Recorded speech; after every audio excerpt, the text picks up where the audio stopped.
নির্ধারিত একটা সময় আমাদেরকে দুনিয়া ত্যাগ করতে হবে। যেহেতু দুনিয়া আমাদেরকে ত্যাগ করতে হবে, দুনিয়ার হায়াত একদিন শেষ হবে, অনন্ত অসীম জীবনে আমাদেরকে পাড়ি দিতে হবে, মহান মালিকের দরবারে আমাদেরকে আবার দাঁড়াতে হবে। এই কথা যদি আমরা সকলেই মানি আর বুঝি, তাহলে আমাদের কাজ কি? এই অল্প যে হায়াত আল্লাহ পাক দিয়েছে, কারো 20 বছর, কারো 30 বছর, কারো 50 বছর, কারো 80 বছর, এই তো এই হায়াতে আমাদের কাজ কি? আল্লাহ পাক রব্বুল আলামিন পবিত্র কোরআনে ইরশাদ করেন, ওয়ামা খালাকতুল জিন্না ওয়াল ইনসা ইল্লা লিয়াবুদুন। আল্লাহ পাক রব্বুল আলামিন বলেন, আমি আল্লাহ পাক রব্বুল আলামিন তোমাদেরকে দুনিয়ার জমিনে পাঠালাম, তোমরা দুনিয়াতে আমি আল্লাহ পাক রব্বুল আলামিনের দাসত্ব করবা, আমি আল্লাহ পাক রব্বুল আলামিনের গোলামি করবা, আমি আল্লাহ পাক রব্বুল আলামিনের ইবাদত বন্দেগী করার জন্য তোমাদেরকে দুনিয়াতে পাঠিয়েছি। আল্লাহ পাক আমাদেরকে নির্ধারিত হায়াত দিয়ে পাঠিয়েছেন কি উদ্দেশ্যে? ইবাদত। কি উদ্দেশ্য?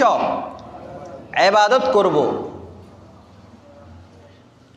বিশ্বনবী মুহাম্মদুর রাসূলুল্লাহ সাল্লাল্লাহু আলাইহি ওয়াসাল্লাম এক হাদিসে ইরশাদ করেন, ক্বালান নবী সাল্লাল্লাহু আলাইহি ওয়াসাল্লাম, ইন্নাল্লাহা মুস্তাখলিফুকুম ফিল আরদি ফানাসিরুন কাইফা তা'মালুন। আল্লাহ পাক রব্বুল আলামিন বলেন, ও দুনিয়ার মানুষ, বিশ্বনবী ইরশাদ করেন, ও আমার উম্মতেরা, ইন্নাল্লাহা মুস্তাখলিফুকুম ফিল আরদি ফানাসিরুন কাইফা তা'মালুন। আল্লাহ পাক রব্বুল আলামিন তোমাদেরকে দুনিয়াতে পাঠিয়েছে। আল্লাহ পাক রব্বুল আলামিন তোমাদেরকে দেখবে তোমরা কেমন আমল করো, তোমাদের আমল ভালো না খারাপ। আল্লাহ পাক রব্বুল আলামিন আমাদেরকে দুনিয়াতে পাঠিয়েছেন আমাদের আমল কেমন হয় তা দেখার জন্য। আমাদের আমল ভালো হয় না খারাপ হয় তা দেখার জন্য।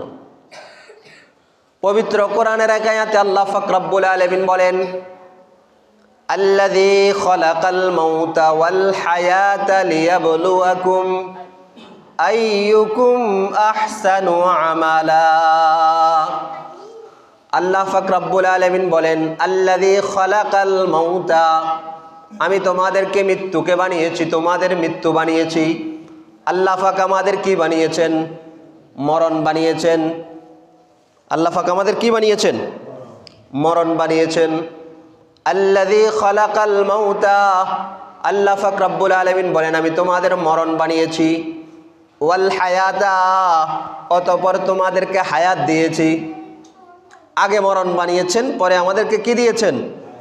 20 বছর, 30 বছর, 40 বছর, 50 বছর, 60 বছর, 80 বছরের হায়াত দিয়েছেন।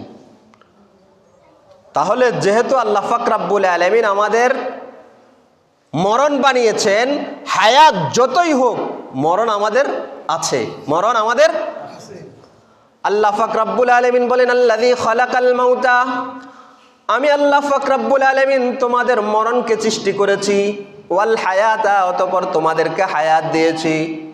কেন দিয়েছি? কেন মরণ বানালাম? কেন হায়াত বানালাম? আল্লাহ পাক রব্বুল আলামিন বলেন, আল্লাযী খালাকাল মাউতা ওয়াল হায়াতা লিয়াবলুয়াকুম আইয়ুকুম আহসানু আমালা। আল্লাহ পাক রব্বুল আলামিন নিজেও একই কথা বলেন। আল্লাহ পাক রব্বুল আলামিন বলেন, আমি তোমাদের মরণ বানিয়েছি, অতঃপর তোমাদেরকে হায়াত দিয়েছি। আমি আল্লাহ পাক রব্বুল আলামিন দেখব তোমরা কে কেমন আমল করো, তোমাদের আমল কেমন হয়। তাহলে যে কথা বলতেছিলাম, আল্লাহ পাক রব্বুল আলামিন আমাদেরকে নির্ধারিত একটা হায়াত দিয়েছেন। কোনো এক সময় আমরা দুনিয়াতে ছিলাম না, সামনে আবার কোনো একটা সময় আমরা দুনিয়াতে থাকবো না, ছিলাম না এবং থাকবো না, আর মাঝখানে আল্লাহ পাক রব্বুল আলামিন নির্ধারিত একটা হায়াত আমাদেরকে দিয়েছেন। এই হায়াতে যেহেতু আমাদের হায়াতের পরে মরণ আছে, এজন্য আমাদেরকে মরণের প্রস্তুতি গ্রহণ করতে হবে। দুনিয়ার 60-70-80 বছরের হায়াত একদিন শেষ হবে, অনন্ত অসীম জীবন শুরু হবে। এই অনন্ত অসীম জীবনের জন্য আমাদেরকে প্রস্তুতি গ্রহণ করতে হবে। অতএব আমাদের কাজ কি? কাজ হলো, আল্লাহ পাক পবিত্র কোরআনে বলেন, আমি দুনিয়াতে তোমাদেরকে পাঠিয়েছি, তোমরা দুনিয়াতে আমার ইবাদত করবা। কাজ কি?